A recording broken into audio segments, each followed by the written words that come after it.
Ignite, sparked by BBB, where conversations are taking place to change the future. Hello, everybody. Welcome back to BBB Sharing. This is Joshua, and today we have Sharyn Mann. How are you doing? It's been a minute. Yeah, it has been a minute. Tell me a little bit. You're here today. You've done a podcast before. What is going on today? Here, move the microphone a little bit closer to your mouth so we can hear you. Here, put it closer to where the surface area, you're talking to the surface area of your mouth. Here, I got it. You're all good. There we go. Oh, okay. Yeah. No, you're fine. All righty. So let us know. Okay, so I'm Sharyn Mann. I'm with River City Home Staging and Interior Design, and that's basically what I do. And I want to talk today a little bit about staging and expectations and what I get asked a lot about when I'm staging or considering a project. And one of the things people ask is, I know that you hear a lot about staging nowadays, and people ask me, do you have to stage your home in order to sell it? Is that required? And the answer is no, it's not required, but it is suggested.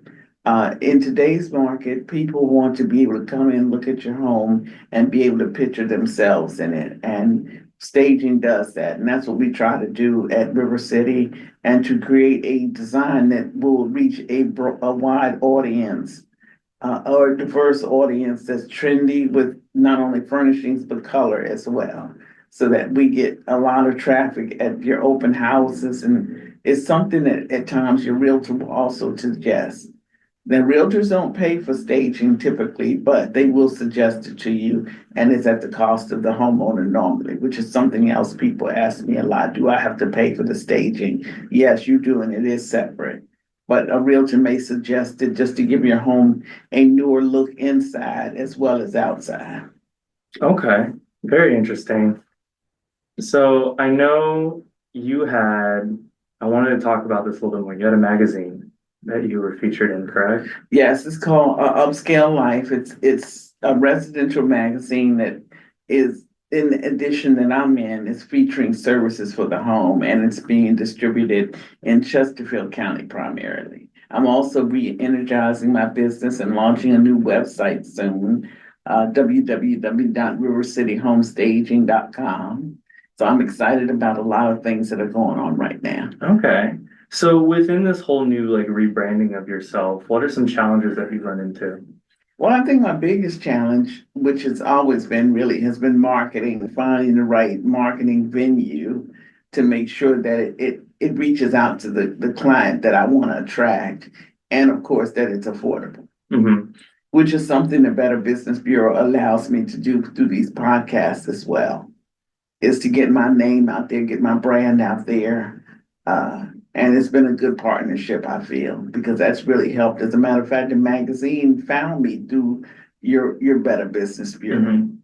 So I think it's been a good avenue for my business. That's awesome. Is there any other things that you're adding on to your business? Well, I also do interior design. Now, the difference is, you have to decide if you want staging or interior design. Staging is typically temporary furnishings, where interior design is normally the homeowner that plans on staying in their home. And I'm going to do a design based on their likes, what they like to see every day and what they want to live with, not just live with temporarily until they sell their home. So I do both. I do both interior design and staging. Gotcha. Okay. What do you like to do better? Or let's say, what do you like to do more, but what do you do better at? Because sometimes that's not the same. I like them both, honestly.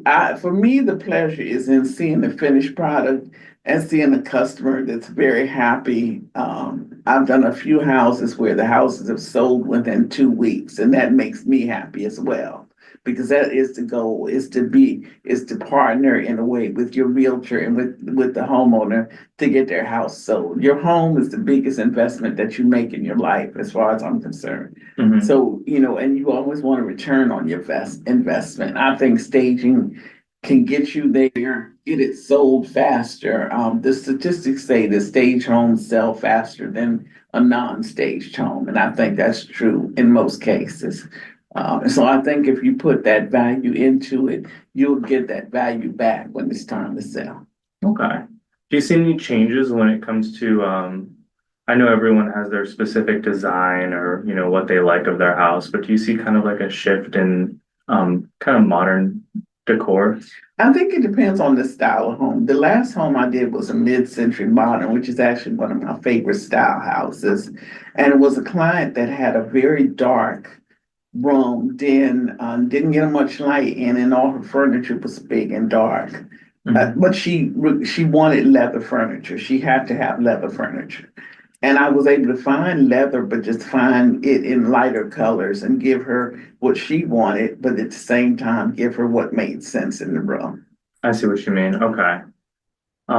What are some things, I think I asked you last time, I don't remember, but, what are some things that you kind of take into account when you are doing staging, when Well, you're doing this design? when I'm doing staging, the first thing I'm going to ask the homeowner is what demographic they're trying to sell to. Like I've had a home where they had a room that I could have turned into a nursery, but the homeowner says, well, this neighborhood is all families that pretty much their parents own those homes and they bought them or moved into them after their parents had moved on. Mm-hmm. So we don't get a lot they had an elementary school in the area, but they don't have a lot of babies or new parents. So Yeah. it doesn't make sense in those cases to stage something as a nursery if that's not going to be the demographic that is going to be looking at your home. But if you lived in the home, especially for any length of time, you pretty much know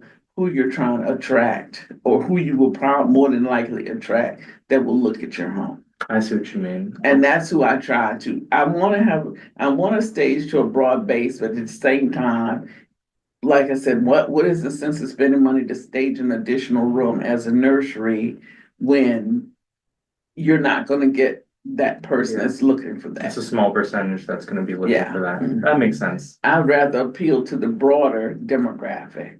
So that I'll usually ask the homeowner. If the homeowner doesn't know, I'll typically ask the realtor if the realtor's involved. Gotcha. Who do you think will come to the open houses?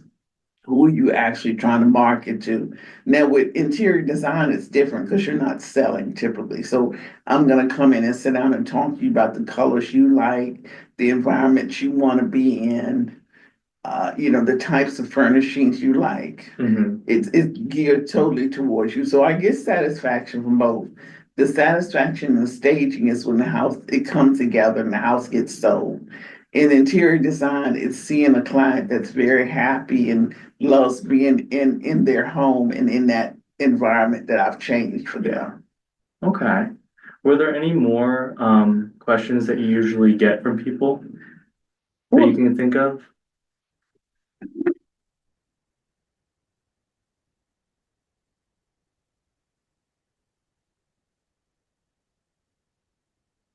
It's really interesting how sometimes there's always those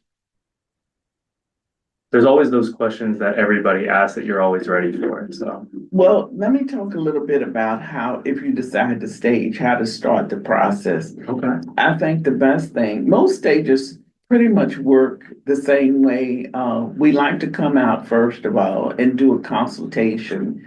During the consultation, normally what we do is look at the rooms because not necessarily every room has to be staged. Yeah. You have 5 bedrooms, you don't have to stage 5 bedrooms. I would suggest doing the master bedroom at least, but we like to take measurements, see how the rooms are set up because that helps us determine how much furniture you need. Now you can find a stager either, well, for me, I'm on Thumbtack. You can find me through Thumbtack. You can also go to the RESA, which is the Real Estate Staging Association webpage, and they'll list stagers in your area by zip code.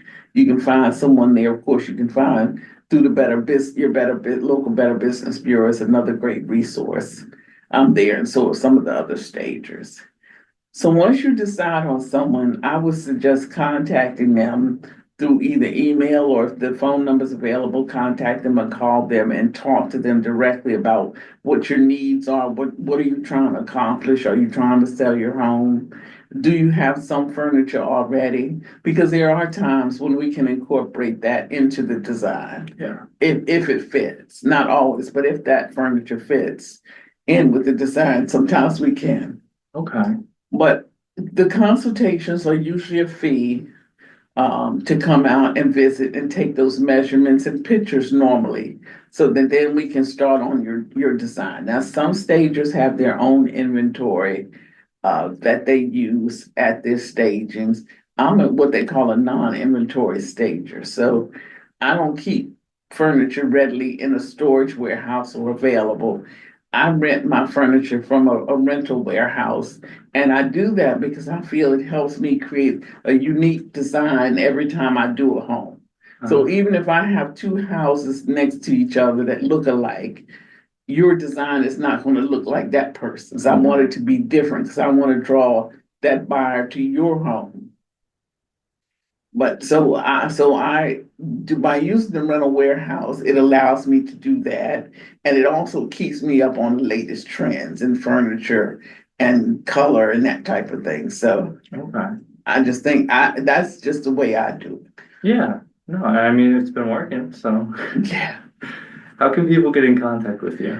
You can reach me either at my email, which is rchsllc3@gmail.com, River City Home Staging LLC3@gmail.com. All right. Any numbers? Yeah, you can reach me at 804-365-2357 as well. All right. Everybody who's listening, thank you guys. And thank you, Sharyn, Miss Mann, for showing up. You can always see this podcast and others on BBB Sharing on our Spotify and our YouTube, and also come to some of our events that we've got. Enjoy the rest of your day, guys. Thank you. Ignite, sparked by BBB, where conversations are taking place to change the future.